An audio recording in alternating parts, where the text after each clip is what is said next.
Assalamualaikum warahmatullahi wabarakatuh. Perkenalkan, nama saya Rian Permana dari jurusan Komunikasi dan Penyiaran Islam.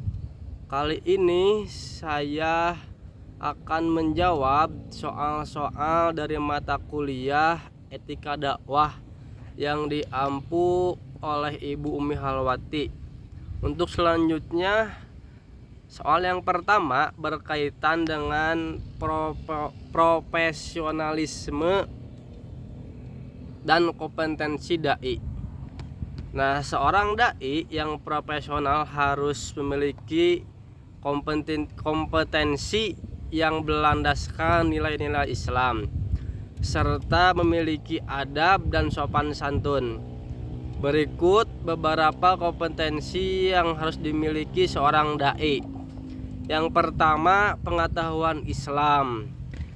Dai harus memahami Al-Quran dan Sunnah sebagai pokok agama Islam, serta pengetahuan Islam lainnya seperti tafsir, ilmu hadis, dan sejarah kebudayaan Islam. Yang kedua, akhlakul karimah. Dai harus memiliki integritas pribadi yang kuat dan menjadi panutan umat dalam tingkah laku kesehariannya. Pemahaman perkembangan zaman. Yang ketiga yaitu ada pemahaman perkembangan zaman, yang mana dai harus memahami perkembangan zaman dan keadaan dalam berbagai bidang, baik sisi positif maupun negatif. Keahlian di bidang-bidang penting, dan dai perlu memiliki keahlian di bidang-bidang penting dari ajaran Islam. Nah, seperti kesehatan, ekonomi, budaya, serta pendidikan, sosial maupun politik. Yang selanjutnya, adab dan sopan santun. Nah, dai juga harus memiliki adab dan sopan santun ataupun akhlak mulia ketika berdakwah ataupun di luar berdakwah, ketika bersosial. Untuk selanjutnya ada sikap positif, yang mana harus memiliki sikap positif dai tersebut, yaitu memelihara keadaan harapan optimis tentang orang lain, situasi dan tindakan yang proaktif di setiap aspek apapun. Yang selanjutnya, soal nomor 2 terkait ekstremisme serta Islam moderat. Ekstremisme Islam dapat mengarah pada radikalisme, karena ekstremisme adalah tindakan yang mendukung aksi terorisme. Sedangkan radikalisme adalah pemahaman sikap dan tindakan yang tidak sesuai dengan ajaran Islam. Ekstremisme menggunakan kekerasan atau ancaman kekerasan ekstrim untuk mendukung aksi terorisme. Nah, radikalisme ini dapat menjadi terorisme ketika sudah menjadi tindakan. Nah, untuk selanjutnya ada krisis identitas dan ketidakpuasan umat Islam terhadap situasi dan kondisi yang dianggap tidak berpihak kepada mereka. Radikalisme dan terorisme bertentangan dengan nilai-nilai Pancasila dan Undang-Undang 1945. Islam moderat adalah cara pandang dan perilaku beragama yang tidak ekstrim kanan maupun ekstrim kiri. Islam moderat juga bisa diartikan sebagai Islam yang humanis dan menekankan nilai-nilai sosial. Berikut beberapa ciri-ciri Islam moderat, yaitu tidak ekstrim, sedang, dan bertentangan tentang radikalisme. Mencari jalan tengah dalam menyelesaikan persoalan, menjunjung tinggi toleransi dan keadilan, tidak bermusuhan dengan dinamika dunia dan umat beragama lainnya, menolak kekerasan dan menghargai budaya lokal, disebarkan dengan cara damai dan tidak memaksa pemeluk lainnya untuk masuk kepada agama Islam. Islam moderat juga memiliki peranan dengan istilah Arab ummatan wasaton atau ad-din al-wasat ataupun umatan wasaton dalam ayat Al-Baqarah ayat 143.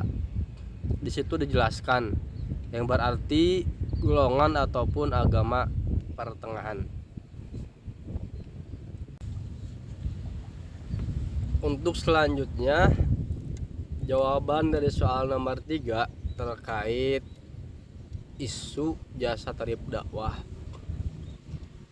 Kalau kita lihat dari pengertian dakwah itu sendiri yang berasal dari bahasa Arab, yakni da'a yad'u dakwatan, yang berarti memanggil, menyeru ataupun memerintah. Memanggil, menyeru, memerintah kepada apa? Yaitu kepada kebaikan, kepada jalan yang benar, dari yang asalnya tidak benar menjadi benar, dari asalnya buruk menjadi baik. Pengertian itu sendiri yaitu mengajak dan menyerunya kepada amar ma'ruf nahi mungkar. Nah, hubungannya dengan isu tarif jasa dakwah khususnya di Indonesia memang sudah menjadi hal lumrah, dan tidak sedikit para dai maupun penceramah yang meraup keuntungan penghasilan dari dakwah itu sendiri. Bukan tidak boleh, hanya saja dakwah itu kita niatkan lillahi ta'ala, karena Allah, karena semata-mata ingin mengharap ridho Allah, semata-mata karena ingin mengamalkan ilmu kepada masyarakat lainnya. Pun sebaliknya, ketika kita ataupun ketika dai ataupun penceramah mendapatkan imbalan, mendapatkan materi berupa uang, itu kita berhak menerimanya, hanya saja sebagai dai yang profesional tidak diperlukan atau tidak diharuskan mematok harga ataupun sampai mentarif jasa dakwah, karena itu sangat-sangat tidak mencerminkan akhlak Rasulullah sebagai uswatun hasanah.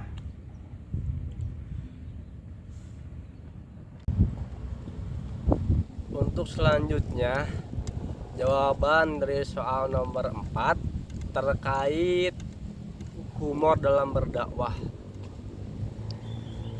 Humor itu sendiri yaitu sesuatu yang lucu ataupun lelucon yang bertujuan untuk memengaruhi mad'u agar supaya tidak bosan dan tidak ngantuk. Nah, hubungannya dengan dakwah itu tidak apa-apa, cuman ada batasannya.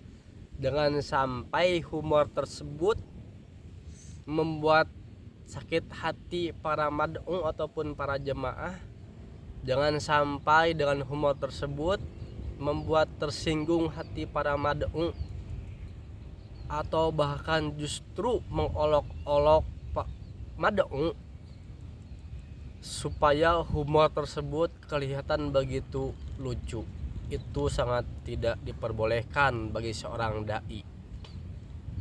Nah, sebagai contohnya, pada bulan kemarin yang masih hangat dan viral, ada seorang gus ataupun penceramah ataupun bisa disebut dai yang mana berkaitan dengan soal ini, yaitu seorang Gus Miftah. Beliau dengan humornya kepada penjual es teh, baik tidak sengaja ataupun disengaja itu tidak tahu ya.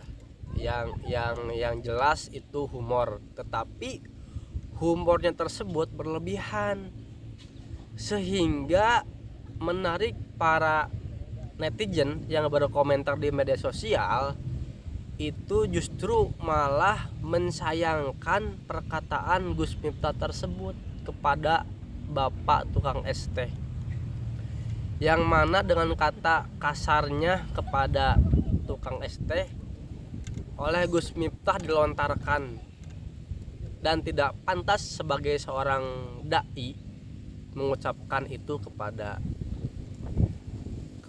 jamaah pengajiannya.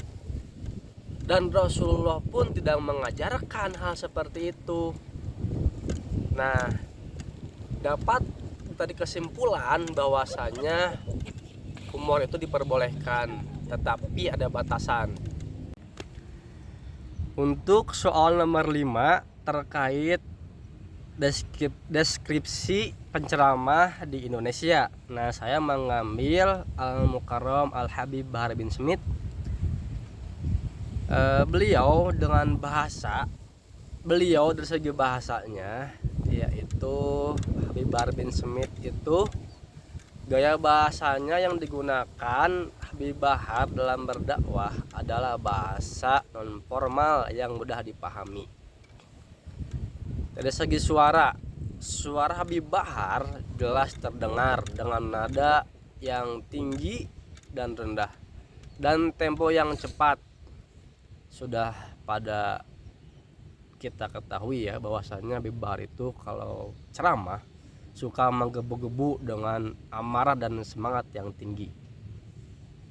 Untuk selanjutnya gerakan tubuh Habib Bahar yaitu emosional dan mengikuti kata dan nada suara. Dari kontak mata Habib Bahar jelas menatap kehadapan audiens atau kehadapan para mad'u.